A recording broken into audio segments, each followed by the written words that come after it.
بسم اللہ الرحمن الرحیم۔ وکاس ٹی وی کے معزز ناظرین، السلام علیکم۔ میرا نام وکاس ہے اور آپ دیکھ رہے ہیں وکاس ٹی وی۔ ایک مرتبہ حضرت خضر علیہ السلام دریا کے کنارے بیٹھے تھے۔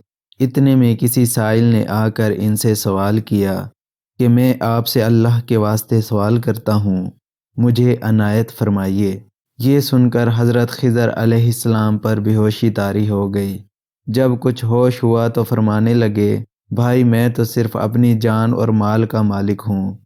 تم نے مجھ سے اللہ کے واسطے سوال کیا ہے، لہٰذا میں اپنی جان اور ذات تمہارے حوالے کرتا ہوں۔ تم جس طرح چاہو اس کو استعمال میں لاؤ، بازار میں فروخت کر کے اس کی قیمت سے فائدہ اٹھاؤ۔ چنانچہ سائل ان کو بازار لے گیا اور ایک شخص سہمہ بن ارقم کے ہاتھ ان کو فروخت کر دیا۔ یہ خریدار ان کو اپنے گھر لے گیا جس کی پشت پر اس کا ایک باغ تھا۔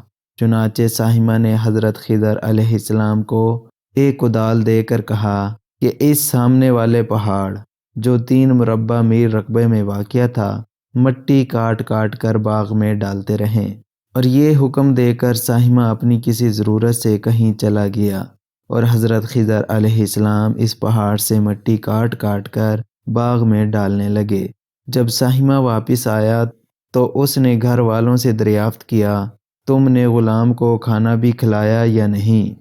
گھر والوں نے جواب دیا کہ ہمیں معلوم نہیں غلام کہاں ہے۔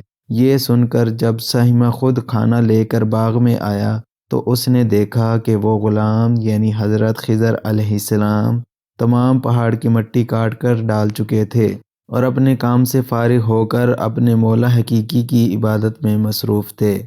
یہ دیکھ کر سہمہ کو بڑا تعجب ہوا۔ اس نے دریافت کیا، یہ تو بتائیے کہ آپ کون ہیں؟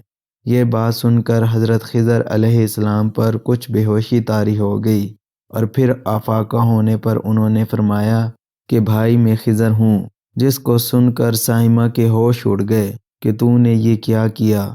ان کو غلام بنا کر ایسے کام پر لگایا، یہ تو انتہائی گستاخی ہوئی۔ پھر ہوش آنے پر سہمہ نے توبہ کی اور پروردگار سے عذر خواہی کے ساتھ حضرت خضر علیہ السلام کو آزاد کر دیا اور جناب باری میں عرض کیا، الہ العالمین مجھ سے اس کا مواخذہ نہ فرمائیے کیونکہ میں ان کو جانتا نہیں تھا۔ اس کے بعد حضرت خضر علیہ السلام نے دعا فرمائی اور سجدہ شکر بجا لائے کہ اے میرے پروردگار، میں تیرے ہی حق میں غلام بنا اور تیرے ہی حق میں آزاد ہوا، اس پر تیرا شکر گزار ہوں۔ بعد ازاں واپسی کی اجازت لے کر جب دریا پر واپس آئے تو دیکھا ایک شخص کھڑا دعا مانگ رہا ہے کہ اے میرے رب، حضرت خضر علیہ السلام کو غلامی سے رہائی عطا فرما دے اور ان کی توبہ قبول فرما لے۔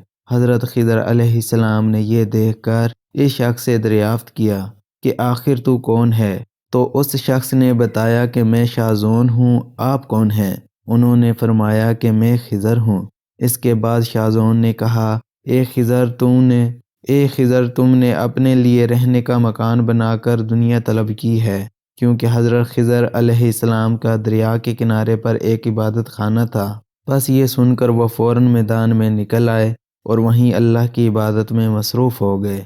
اس کے بعد حضرت خضر علیہ السلام نے اسی جگہ ایک درخت لگایا اور اس کے سایہ میں عبادت شروع کی تو آواز آئی، اے خضر، جب تم نے درخت کے سایہ میں سجدہ کیا تو تم نے دنیا کو آخرت پر ترجیح دی۔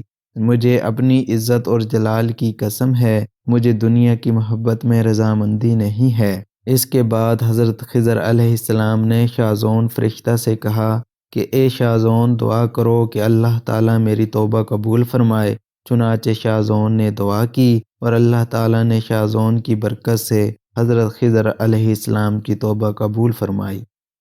ناظرین، خدا کے برگزیدہ بندے اسی حالت میں راضی رہتے ہیں جو اللہ کو منظور ہو۔ بے شک ہماری فلاح بھی اسی میں ہے کہ زندگی کے ہر موڑ پر آنے والے ہر پیچ و خم میں ہم راضی برضا رہیں، اللہ تعالیٰ کی چاہت کو سامنے رکھ کر زندگی گزاریں۔ دعا ہے کہ اللہ تعالیٰ ہمیں اس واقعہ سے سبق حاصل کر کے نیک بننے کی توفیق عطا فرمائے، آمین یا رب العالمین۔ ناظرین، ویڈیو پسند آئے تو ویڈیو کو لائک اور شیئر کر دیں اور وکاس ٹی وی سبسکرائب کریں۔ اللہ حافظ و ناصر۔